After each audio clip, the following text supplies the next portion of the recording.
Assalamualaikum warahmatullahi wabarakatuh. Selamat siang menjelang sore teman-teman PGMIB. Semoga sehat semua dan berbahagia. Marilah kita mulai perkuliahan pada kesempatan siang menjelang sore kali ini dengan bersama membaca Bismillahirrahmanirrahim. Bismillahirrahmanirrahim. Baik, pada kesempatan hari ini sebagaimana kesepakatan kita kemarin dalam kontrak kuliah bahwa untuk perkuliahan mata kuliah sejarah peradaban Islam akan kita laksanakan secara online. Walaupun nanti tetap akan kita evaluasi untuk perkuliahan untuk sistem perkuliahannya ini apakah berjalan efektif atau tidak. Baik, di sini saya akan menjelaskan tentang sejarah peradaban Islam yang meliputi definisi, metode, periodisasi, dan urgensi. Silakan nanti dari teman-teman apabila ada pertanyaan, ada sedikit sanggahan dan lain sebagainya, bisa disampaikan di WA Group selama perkuliahan berlangsung sampai selesai nanti pukul 5 sore. Maksimal pukul 5 sore. Baik, langsung saja untuk definisi. Saya yakin teman-teman sudah memahami arti dari definisi karena teman-teman sudah mempelajari ini di mata kuliah logika. Jadi kalau misalkan kita itu mempunyai atau menemukan sebuah benda atau mungkin konsep tertentu, maka konsep atau benda itu pasti mempunyai definisi, mempunyai pengertian tertentu. Biasanya definisi yang paling mudah itu sesuai dengan fungsi atau manfaat atau kegunaan gitu ya. Atau mungkin bisa jadi korelasinya dengan sesuatu yang lain sehingga memberikan pengertian terhadap sesuatu benda itu atau konsep tersebut. Nah, sama seperti ilmu sejarah, ada yang mengartikan ilmu, ada yang mengartikan bahwa sejarah itu merupakan sebuah metode karena perspektifnya atau cara pandangnya berbeda. Jadi sejarah itu kalau dalam bahasa Indonesia kalimat sejarah itu berasal dari bahasa Arab syajarah atau syajarotun yang artinya itu adalah pohon. Kenapa diartikan pohon? Karena orang Arab sendiri itu mempunyai hobi, bisa dibilang mempunyai hobi atau mempunyai ini apa namanya budaya tradisi untuk mencatat gen mereka atau untuk mencatat silsilah garis keturunan mereka sampai dari mana mereka berasal, biasanya begitu. Saya contohkan di sini dalam dalam apa namanya PowerPoint ini. Di sini ada nama itu Ibnu Khaldun atau Abu Zaid Abdurrahman bin Muhammad bin Muhammad bin Muhammad bin Khaldun Al-Hadrami gitu ya. Ibnu Khaldun itu beliau lahir di Andalusia, di Spanyol saat itu, di Spanyol sekarang, di Andalusia. Kemudian bermigrasi ke Tunisia karena Spanyol atau Andalusia dikuasai oleh uh, oleh umat Kristiani gitu ya. Nah, dari situ kemudian Ibnu Khaldun itu mencoba melacak genealoginya atau sejarah keluarganya, silsilahnya, sampai akhirnya ketemu bahwa Ibnu Khaldun ini berasal dari tanah Hadrami, dari Yaman gitu ya. Makanya kemudian di belakang nama Ibnu Khaldun itu terkadang ditambahi dengan Al-Hadrami. Nah, itu salah satu budaya atau adat yang terdapat di bangsa Arab itu yaitu mencatat silsilah mereka itu. Makanya banyak sekali atau mereka hafal. Jadi orang Arab itu hafal dengan silsilah keluarganya. Seperti ketika dalam perjanjian Hudaibiyah gitu ya, perjanjian Hudaibiyah Nabi Muhammad itu mengutus Utsman bin Affan untuk masuk ke kota Mekah gitu ya, untuk masuk ke kota Mekah karena dilarang kan, Nabi Muhammad dan umat Islam dilarang untuk masuk ke Mekah. Maka Nabi itu mengutus Utsman bin Affan untuk masuk ke kota Mekah untuk melakukan mediasi. Karena Nabi melihat bahwa Utsman bin Affan ini merupakan keturunan dari Umayyah. Nah, Umayyah itu masih karena keturunan Umayyah begitu ya. Berarti Utsman bin Affan ini masih satu silsilah dengan Muawiyah bin Abu Sufyan. Sofyan bin Harb gitu ya. Sofyan bin Harb salah satu Abu Sufyan bin Harb salah satu pemimpin suku Quraisy pada saat itu. Jadi dengan melihat silsilah keluarganya itu kemudian Nabi Muhammad mengutus Utsman bin Affan. Selain itu, keluarga Umayyah, keturunan Umayyah di kalangan kaum Quraisy itu adalah keluarga yang terpandang. Alhasil Utsman bin Affan itu bisa dibilang salah satu anggota dari keluarga terpandang di kalangan kaum Quraisy itu. Makanya Nabi mengutus itu. Nah, itu sedikit contoh bahwa salah satu yang dihafalkan atau salah satu yang menjadi budaya atau tradisi di masyarakat Arab saat itu adalah mereka akan mencatat atau hafal dengan genealogi atau silsilah keluarga mereka dari dirinya sampai tanah asalnya gitu.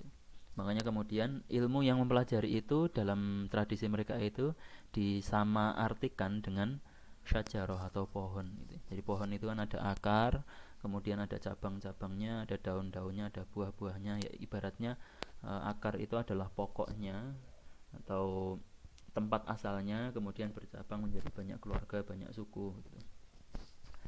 Nah, secara definitif saya di sini mengambil pendapat dari dua sejarawan Muslim yang sebenarnya cukup terkenal, dan kalau teman-teman mungkin belum kenal dengan dua sejarawan ini, nanti teman-teman bisa membaca lagi, bisa membaca dari karyanya atau bisa membaca di internet atau di buku cetak gitu ya. Yang pertama adalah Taqiyuddin bin Abdul Abbas. Maaf saya keliru nulis ya. Taqiyuddin Abdul Abbas Ahmad bin Ali Al-Maqrizi. Jadi Taqiyuddin ini setelah Taqiyuddin ini enggak ada binnya ya. Taqiyuddin Abdul Abbas Ahmad bin Ali Al-Maqrizi. Ini hidup pada masa dinasti Fatimiyah di Mesir. Kemudian yang kedua Ibnu Khaldun atau Abu Zaid Abdurrahman bin Muhammad bin Muhammad bin Muhammad bin Khaldun Al-Hadrami. Dua-duanya adalah sejarawan Muslim yang ahli di bidang, salah satunya ahli di bidang sejarah gitu ya. Walaupun juga mempunyai keahlian di bidang yang lain gitu.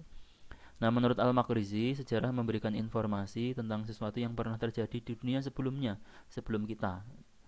Nah, sedikit berbeda dengan Ibnu Khaldun, sejarah itu menunjukkan peristiwa-peristiwa istimewa gitu ya, peristiwa-peristiwa istimewa atau peristiwa yang penting, peristiwa yang melahirkan kontribusi tertentu ya pada satu waktu atau berkelanjutan pada suatu ras atau suku atau kabilah atau daerah tertentu. Nah, itu menurut Ibnu Khaldun. Jadi, yang digarisbawahi di sini informasi sesuatu yang pernah terjadi di dunia dan informasinya itu bersifat penting. Penting untuk diketahui, penting untuk dipelajari. Nah, itu kalau kita padukan seperti itu.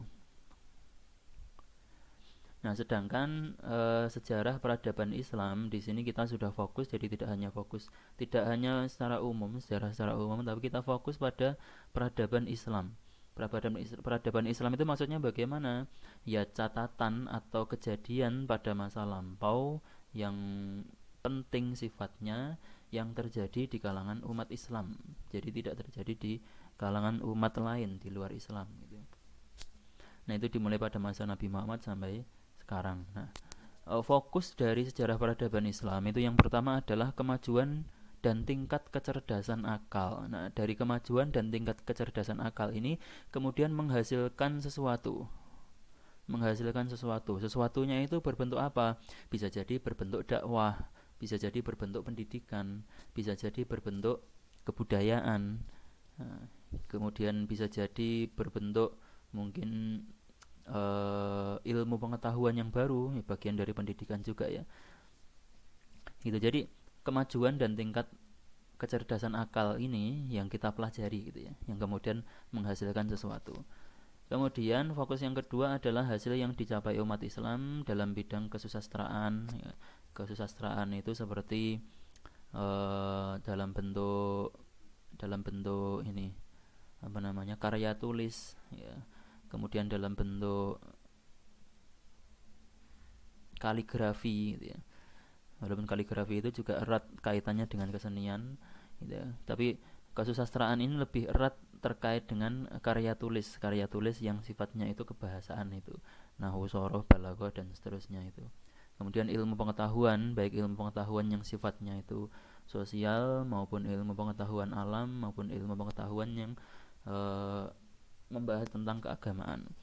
Dan yang terakhir kesenian, kesenian yang meliputi mungkin arsitektur, kemudian seni kaligrafi, tulis menulis, kemudian seni seni yang sifatnya itu seni budaya seperti cara berpakaian, cara makan dan lain sebagainya. Itu yang kemudian kita pelajari atau menjadi fokus dari sejarah peradaban Islam. Dan yang terakhir adalah kemajuan politik atau kekuasaan umat Islam. Nah, ini tidak bisa dipungkiri bahwa pada masanya setelah Rasulullah mendakwahkan Islam, Islam itu mempunyai panggung sejarahnya sendiri dan bahkan pernah menjadi pusat peradaban dunia ketika wilayah kekuasaannya itu sudah hampir menguasai sepertiga dunia yang ada penduduknya gitu ya. Mengecualikan Antartika dan kutub utara itu ya yang memang nggak ada penduduknya. Jadi kalau bisa dibilang umat Islam itu pernah mencapai wilayah yang sedemikian luas gitu ya, yang bisa disetarakan dengan wilayah kekuasaannya Alexander the Great dari Makedonia itu, atau bisa dibandingkan dengan wilayah eh, kerajaan Romawi ya, Romawi ketika di bawah pemerintahan Julius Caesar itu, kalau saya nggak salah sebut ya. Itu jadi sangat luas sekali ya, kemajuan politik dan kekuasaan umat Islam itu pada masa jayanya itu mulai dari Andalusia sampai ke ke India, ke utara sampai ke Rusia, ke timur sampai ke Cina gitu ya. Bahkan sudah melebarkan sampai ke Nusantara gitu ya. Dulu ada kerajaan Champa yang sekarang Vietnam dan kawan-kawan itu, termasuk juga sampai ke Nusantara yang diawali atau yang paling banyak berkembang itu di Pulau Jawa. Jadi itu fokus dari sejarah peradaban Islam. Kemudian selanjutnya metode penggalian sejarah ini sama seperti penelitian-penelitian pada umumnya gitu ya. Jadi memang untuk penggalian sejarah atau proses untuk mendapatkan data itu yang meliputi metode lisan atau interview atau wawancara, kemudian metode observasi dan dokumentasi. Metode lisan atau wawancara ini berarti bertemu langsung dengan pelaku sejarah atau orang yang ahli di bidang sejarah atau orang-orang yang memang mengalami sama dengan pelaku tadi ya, atau orang-orang yang memang dia itu punya literatur dan bukti-bukti terkait dengan perjalanan sejarah suatu kaum atau seseorang gitu ya. Nah, itu kemudian kita melakukan interview atau wawancara dengan dia. Kemudian observasi berarti kita mengamati secara langsung, mengamati peninggalannya, misalkan kita mengamati eh, masjid ini, peninggalan masjid pertama masjid pertama yang digunakan oleh Rasulullah ketika ketika akan memasuki Madinah gitu ya. Masjid Kuba, saya kok sampai lupa. Masjid Kuba itu sebelum Rasulullah sampai ke Madinah, kemudian sholat dulu di situ, kemudian menjadi masjid. Kita meneliti, datang ke Kuba langsung gitu ya, meneliti di sana itu seperti apa gitu. Itu namanya observasi. Atau kita datang ke Madinah kemudian mengobservasi rumah Rasulullah itu dulu di mana, kemudian makom Baki itu di mana, dan seterusnya.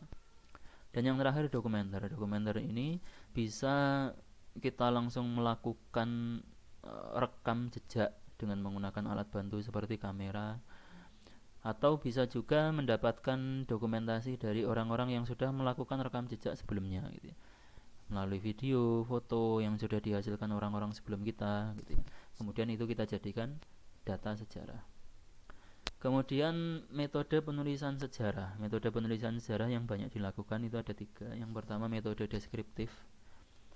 Ini biasanya juga banyak dilakukan oleh teman-teman mahasiswa gitu ya, ketika menulis makalah. Jadi ketika menulis makalah itu ya hanya sekedar mendeskripsikan referensi gitu ya. Referensi dikutip kemudian dideskripsikan. Referensi, teori di referensi dikutip, dideskripsikan. Ini banyak juga dilakukan teman-teman mahasiswa. Jadi deskriptif itu ya hanya menjelaskan apa adanya.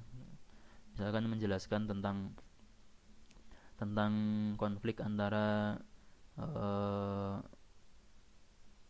Joko Tingkir atau Mas Karebet dengan Arya Penangsang. Ya udah dijelaskan apa adanya.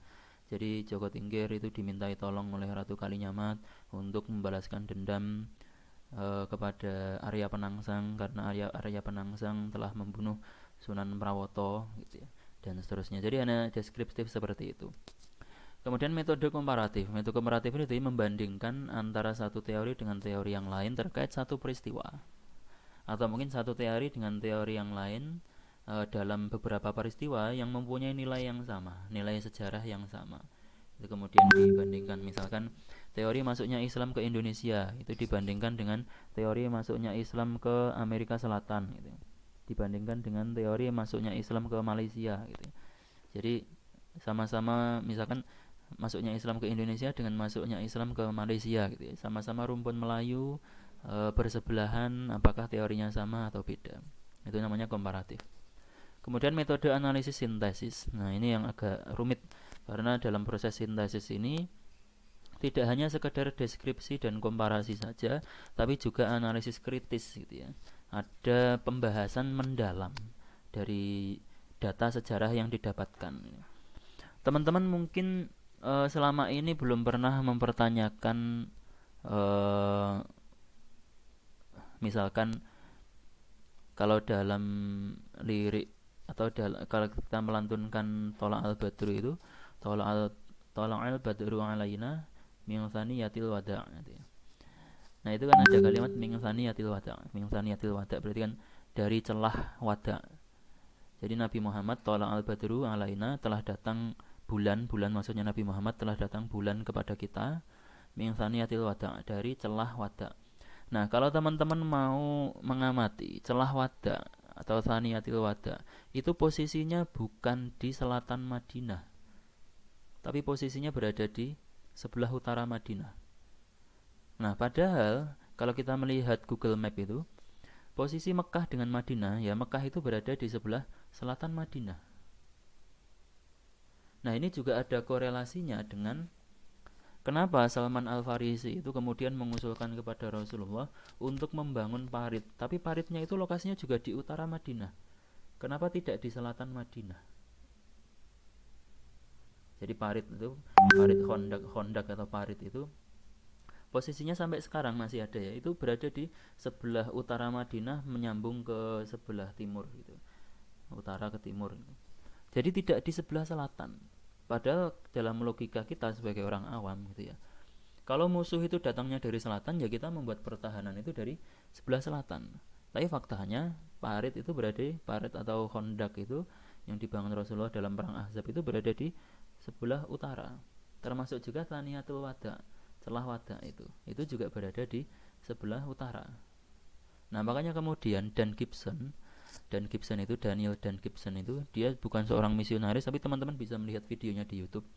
Jadi dia itu membuat analisis sintesis dari berbagai sumber termasuk penelitian dia sendiri untuk membuktikan bahwa salah satunya itu membuktikan bahwa Mekah pada masa Rasulullah itu bukan Mekah sekarang, tapi Mekah pada masa Rasulullah itu adalah Petra di Suriah.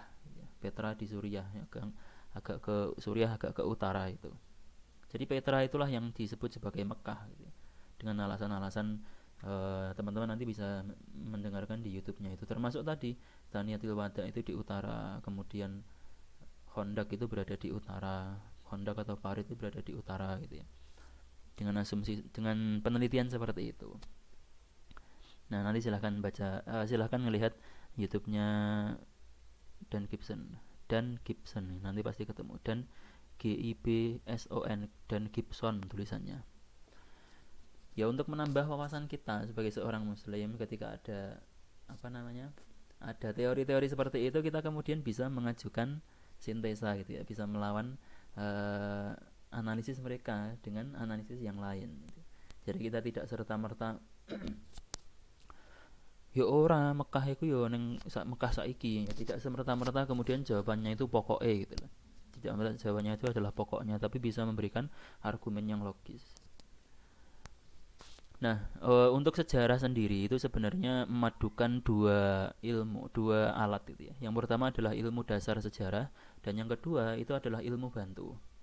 Ilmu dasar sejarah ini di sini ada 9 ilmu yang saya tuliskan, dan Jujur saja saya tidak kemudian ahli di 9 bidang ini karena saya tidak pernah kuliah di jurusan ini. Hai teman-teman nanti bisa membaca sendirilah terkait dengan ilmu dasar sejarah ini. Kemudian ilmu bantunya itu ada 4, geografi, antropologi, sosiologi, dan arkeologi. Ini ilmu bantunya. Nah, ini saya tunjukkan agar teman-teman itu kemudian tidak serta-merta meremehkan tulisan-tulisan sejarah. Jadi sejarah itu tidak kemudian sesuatu yang sepele yang didapatkan dari hasil cerita atau didapatkan dari gambar-gambar gitu ya. Tidak. Tapi sejarah itu meliputi berbagai macam ilmu, berbagai macam pengujian sampai kemudian menjadi teori yang diyakini benar sebagai sebuah perjalanan hidup manusia atau perjalanan hidup suatu suku atau perorangan.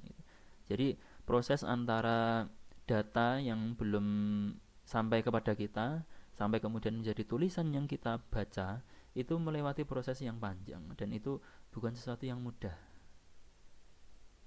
Ya maksud saya agar kita sama-sama tahu bahwa sejarah yang kita baca dalam Khulasah Nurul Yakin, di dalam Sirah Nabawiyah gitu ya, dalam bukunya Profesor Dr. Abu Dinata gitu ya terkait dengan sejarah pendidikan Islam misalnya, itu bukan sesuatu yang remeh, bukan sesuatu yang didapatkan instan gitu ya.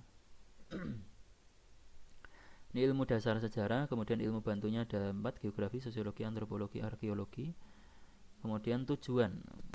Nah, tujuan dari belajar sejarah itu yang pertama adalah memberikan edukasi, berfungsi edukatif, memberikan edukasi pembelajaran kepada kita sebagai seorang muslim bahwa pada zaman dulu, pada masa sebelum kita hidup itu ada perjalanan yang cukup panjang yang dilakukan oleh saudara kita sesama Islam, sesama muslim untuk mengisi ruang-ruang atau waktu-waktu sampai kehidupan kita saat ini, mulai pada masa Rasulullah sampai saat ini. Jadi itu memberikan pembelajaran, misalkan pembelajaran bahwa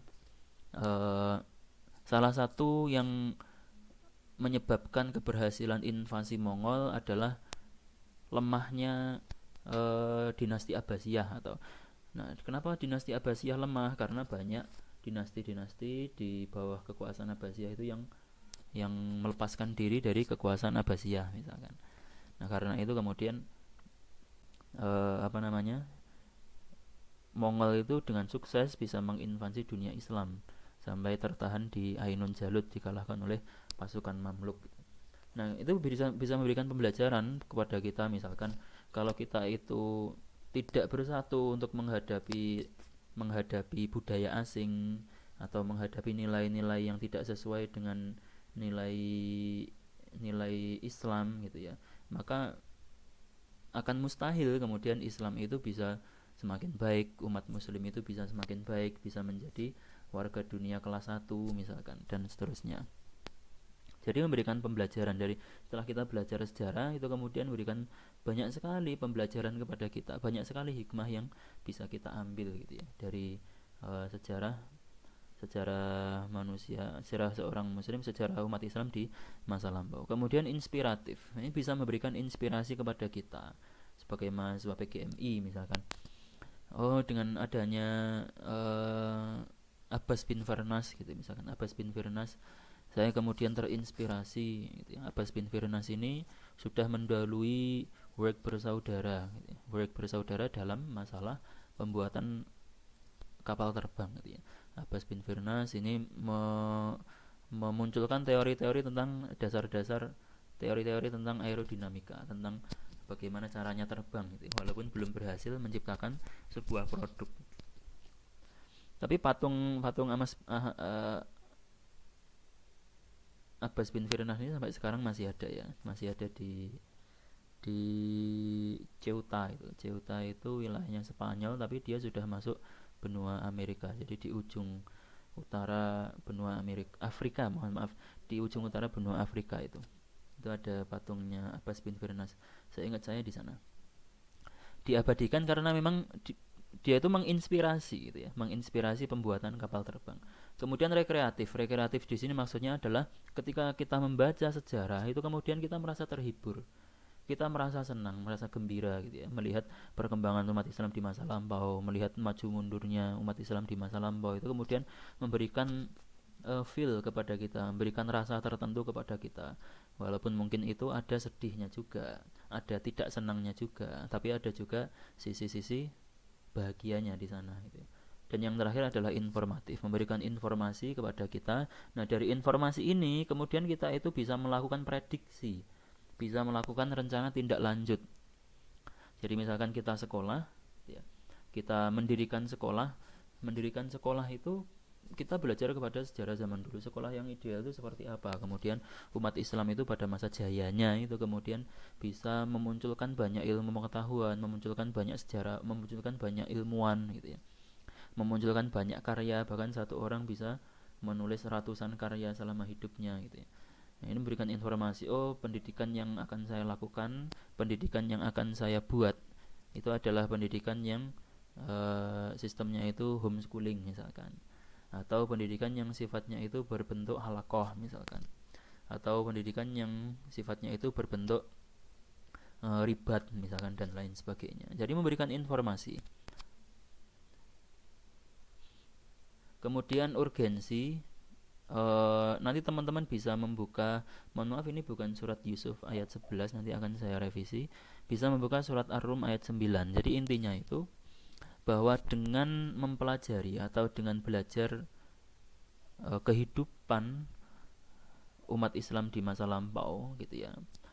Kalau dalam ayat ini mempelajari umat-umat sebelum umat Islam, tapi kalau kita korelasikan, kita kiaskan dengan mempelajari kehidupan umat Islam di masa lampau, kita itu bisa mempunyai pandangan gitu ya, terkait bagaimana sebagai seorang muslim kita itu harus menjadi warga dunia yang baik. Bagaimana sebagai seorang muslim kita tidak malu dengan identitas kita sebagai seorang muslim, kemudian memberikan warna dalam kehidupan manusia dengan baik. Warna yang baik, bukan warna yang tidak baik.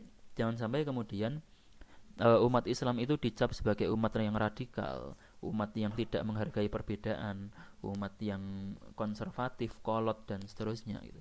Jadi kita harus bisa mencitrakan pada saat ini gitu ya. Islam itu adalah umat yang inklusif, umat yang menghargai perbedaan, umat yang sayang kepada sesama, umat yang saling menghormati, umat yang toleran dan seterusnya.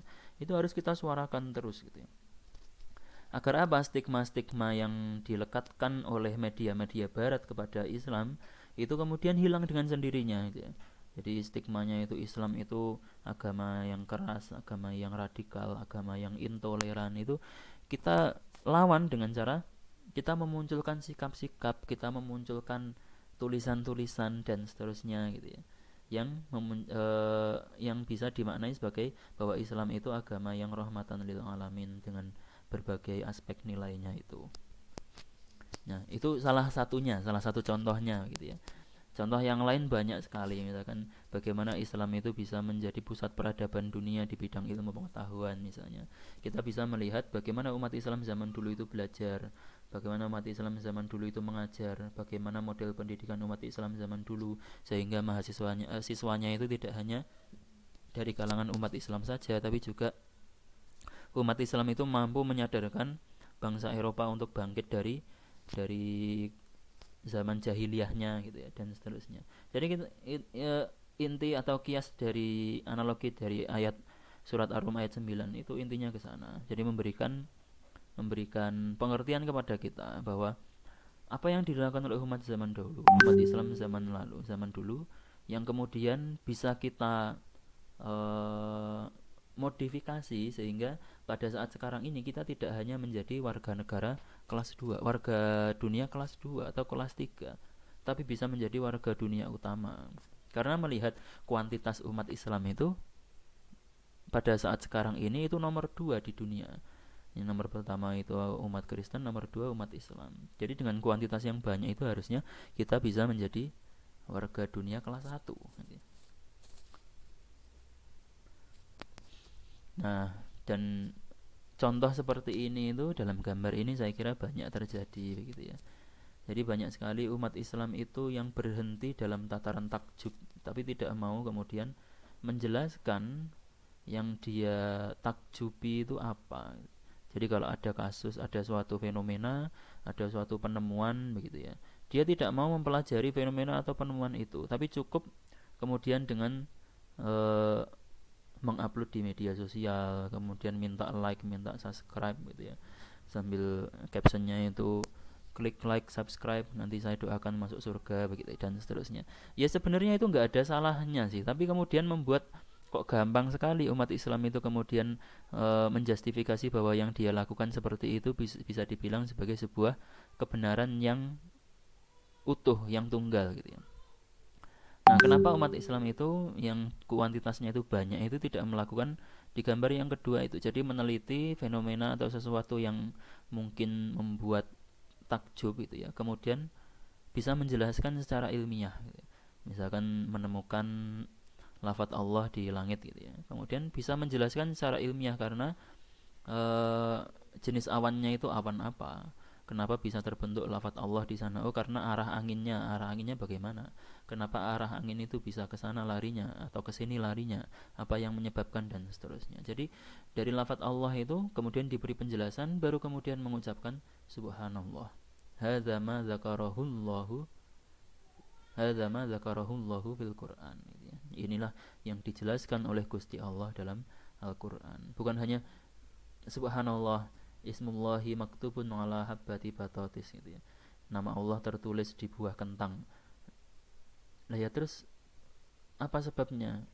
Ya nggak apa-apa, yang penting subhanallah. Ya sebenarnya itu bagus sih, tapi dalam konteks agar kita bisa menjadi warga dunia kelas satu agak susah kalau kemudian prinsipnya seperti itu.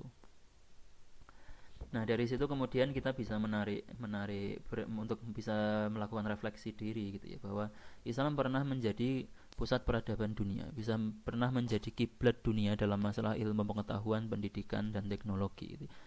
Jadi dari situ kita bisa menarik hikmah. Kalau umat Islam zaman dulu bisa, maka kita sebisa mungkin juga harus meniru etos kerjanya, etos ketika mencari ilmu dan seterusnya yang dilakukan oleh umat Islam zaman dulu gitu ya.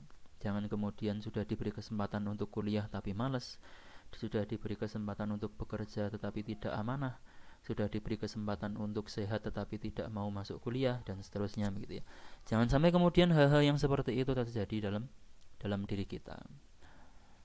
Ya, ini sebagai refleksi diri kita. Jadi urgensinya itu di situ. Kemudian periodisasi sejarah peradaban Islam. Di sini saya mengutip pendapatnya Profesor Dr. Harun Nasution. Jadi periodisasi peradaban Islam itu dibagi menjadi 3. Yang pertama periode klasik, itu mulai pada masa Rasulullah sampai runtuhnya dinasti Abbasiyah gitu ya. Runtuhnya dinasti Abbasiyah apalagi setelah diserang oleh Mongol gitu ya. Tahun 1250 gitu. Setelah runtuhnya dinasti Abbasiyah ini kemudian muncul periode pertengahan. Periode pertengahan itu dimulai pada masa runtuhnya Abbasiyah sampai masa mundurnya 3 kerajaan besar. Saya di sini bilang mundurnya ya, karena Turki Utsmani itu pada faktanya hilang pada tahun 1924.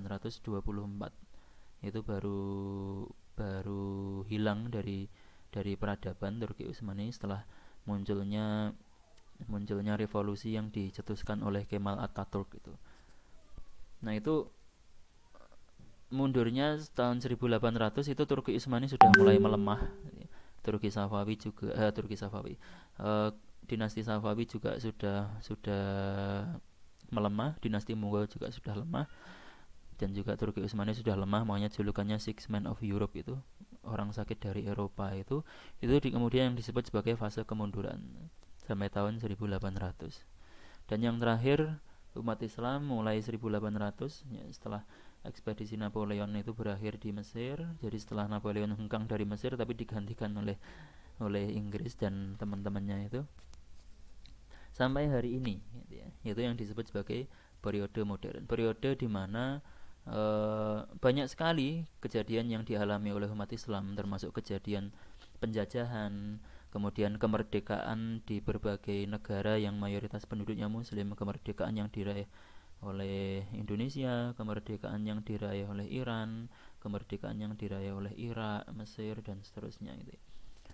Tapi secara umum bisa dibilang pada sampai saat sekarang ini umat Islam belum bisa menyaingi kejayaan umat Islam di masa lampau, dan itu yang harus menjadi bahan refleksi kita bersama. Baik, terima kasih. Demikian teman-teman kelas BGMI B untuk materi hari ini. Silahkan kalau ada pertanyaan bisa disampaikan di Google Classroom, di WA Group, mohon maaf. Ada kurang lebihnya dari saya, mohon maaf. Kita akhiri bersama dengan membaca Alhamdulillahirabbil alamin. Alhamdulillahirabbil alamin. Saya akhiri. Assalamualaikum warahmatullahi wabarakatuh.